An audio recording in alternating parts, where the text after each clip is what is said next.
नमस्कार, स्वागत आहे तुमचे माझ्या या छोट्याशा रेसिपी ब्लॉगमध्ये। अहोंचा डबा भाग 4 बघतोय। कशा वाटतायत तुम्हाला ह्या सिरीज प्लीज कमेंट करून मला कळवत जा आणि काही चुका होत असतील तर त्या सुद्धा सांगत जा।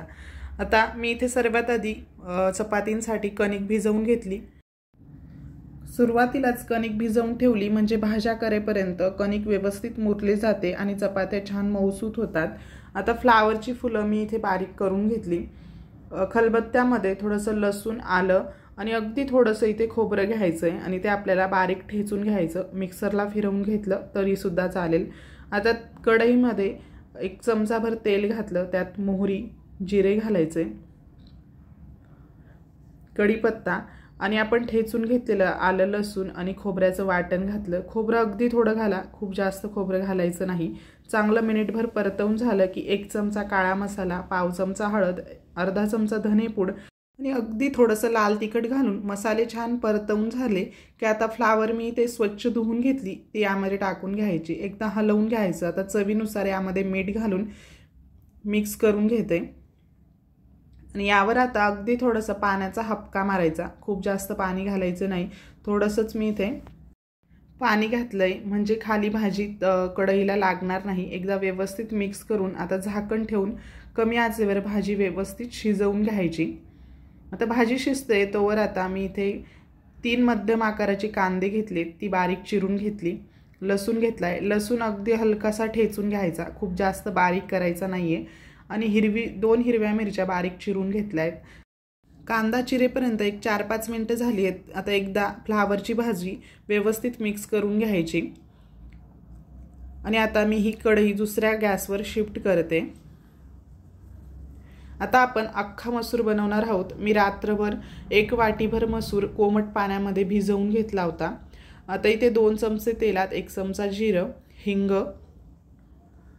हिरव्या मिरच्या घालायच्या, आपण ज्या मिरच्या बारीक चिरून घेतल्या होत्या त्या घातल्या आणि हा ठेचलेला लसूण घालायचा। लसूण अशा पद्धतीने ठेचूनच घालायचा। आता मिनिटभर हा लसूण आणि मिरची व्यवस्थित परतवून घ्यायची। अख्खा मसूर बनवताना कांद्याचा भरपूर प्रमाणात वापर करायचा, त्याने मसूरला चव छान येते।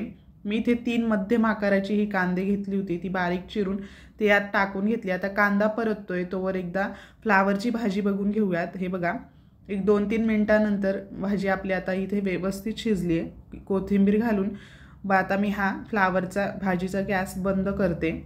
भाजी आपली आता इथे तयार झाली। आता हे बघा, कांद्यामध्येच थोडीशी कोथिंबीर सुद्धा इथे परतायला घ्यायची, मस्त चव येते।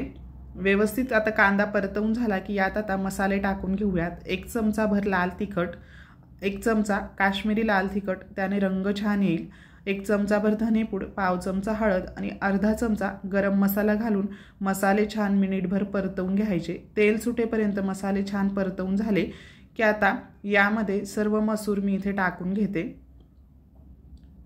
मसूर रात्रभर कोमट पाण्यामध्ये भिजवून घेतला होता, तो स्वच्छ धुवून घेतला, त्यातले पाणी पूर्णपणे निथळून घेतले आणि आता यामध्ये टाकून घेते। एकदा व्यवस्थित मिक्स करून घेऊयात। चवीनुसार मीठ टाकून घ्यायचं आणि यामध्ये आता लगेचच पाणी न घालता तेलामध्ये त्याला छान वाफ येऊ द्यायची, म्हणजे चव छान येते। आता दुसऱ्या गॅसवर शिफ्ट करते, तोवर मी इथे चपात्या सुद्धा करून घेणार आहे।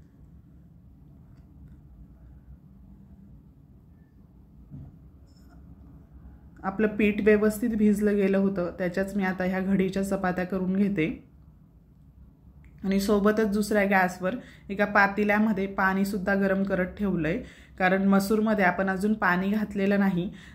तेल, मसाले आणि मिठामध्ये छान त्या मसूरला एक दणकून वाफ येऊ द्यायची, त्यानंतरच त्यामध्ये पाणी घालायचं, म्हणजे मस्त चविष्ट असा हा अख्खा मसूर तयार होतो। जर समजा तुमच्याजवळ वेळ कमी असेल, कारण सकाळी सर्वांचीच घाई असते, पटकन टिफिन बनवायचा असतो, तर तुम्ही हा मसूर कुकरमध्ये सुद्धा बनवून घेऊ शकतात। 2 शिट्ट्या करायच्या कुकरच्या आणि त्यामध्ये अगदी झटपट हा मसूर बनवून तयार होतो। मस्तच अशी आपली ही चपाती सुद्धा मस्त टम्म फुगली आहे। आता एक बघा, एक 5-6 मिनिटांनंतर एकदा व्यवस्थित हलवून घेतले, मस्त अशी त्याला वाफ बसली आहे। आता यात गरम पाणी करून घालायचं। शक्यतो कुठल्याही भाजीला पाणी हे गरमच घालायचं, त्याने भाजीला चव छान येते। तर व्यवस्थित एकदा हलवून घेते। पाण्याचं प्रमाण तुम्ही तुमच्या आवडीनुसार, तुम्हाला कितपत घट्ट किंवा पातळ हवंय त्यानुसार करू शकता। आता पुन्हा झाकण ठेवून आणि गॅस कमी केलाय। आता कमी आचेवर छान 15 मिनिटं तरी आपल्याला मसूर शिजवून घ्यावा लागेल। तोपर्यंत आता बाकीची चपाती देखील मी इथे लाटून घेते।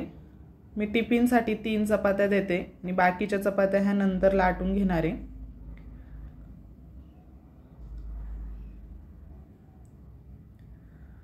प्लीज तुम्हाला हे व्हिडिओ जर आवडत असतील तर मला कमेंट करून सांगा। व्हिडिओमध्ये काही चुका होत असतील तर त्या सुद्धा सांगा, म्हणजे नेक्स्ट टाइम मी त्या सुधारवण्याचा प्रयत्न करेल।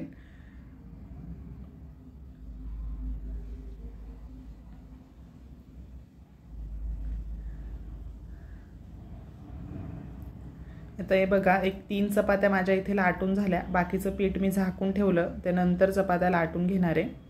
आणि चपाती झाली की ती अशा पद्धतीने हातावर फोडूनच घ्यायची। चपाती हातावर फोडून घेतली म्हणजे काय होतं, त्याच्या आतमधली वाफ ही निघून जाते आणि वाफ निघाल्यामुळे काय होईल, चपातीचा जास्त गचका होत नाही। आणि चपाती एखाद्या जाळीवर काढून ठेवायची म्हणजे त्याची वाफ पूर्णपणे रिलीज होते आणि पूर्णपणे ह्या चपात्या भाजी सर्व थंड झाल्यानंतरच त्या टिफिनमध्ये भरायला घ्यायच्या, म्हणजे कारण त्या दुपारपर्यंत व्यवस्थित चांगल्या राहायला हव्या, म्हणून गार झाल्यानंतरच टिफिन भरायला घ्यायचा। आता चपाती लाटून झाली की लगेचच बाकीचं किचनवरचा पसारा सुद्धा शक्य होईल तेवढा लगेचच आवरून घेत जायचा, म्हणजे किचनवर सुद्धा जास्त पसारा दिसत नाही। तुम्ही तुमच्या आहोंसाठी आज टिफिनला काय दिले ते कमेंट करून सांगा, म्हणजे सर्वांनाच त्याचा फायदा होईल आणि मला देखील आयडिया मिळेल, कारण रोजच टिफिनला काय बनवायचं हा तर प्रश्न सर्वांनाच पडतो। बघा, एक कपडा मी किचनवर लगेच मारून घेतला।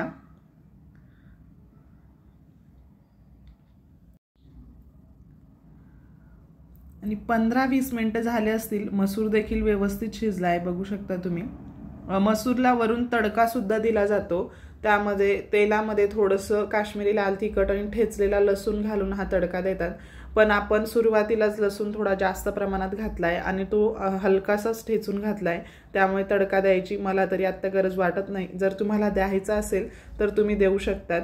आता मी इथे बघा, भाज्या दोन्ही पण थंड झाल्या आहेत, चपाती ही गार झाली। आता डब्बा भरून घेते। मस्तच अशी चमचमीत फ्लावरची सुक्की भाजी आणि सोबत हा अख्खा मसूर, एक नंबर चव झाली होती। कसा वाटला व्हिडिओ प्लीज कमेंट करून सांगा। व्हिडिओ आवडला असेल तर व्हिडिओला जास्तीत जास्त शेअर करा। आता हे बघा, चपातीला मी थोडंसं साजूक तूप लावून घेते। तूप तेल तुम्हाला जे हवं असेल ते तुम्ही लावून घेऊ शकतात।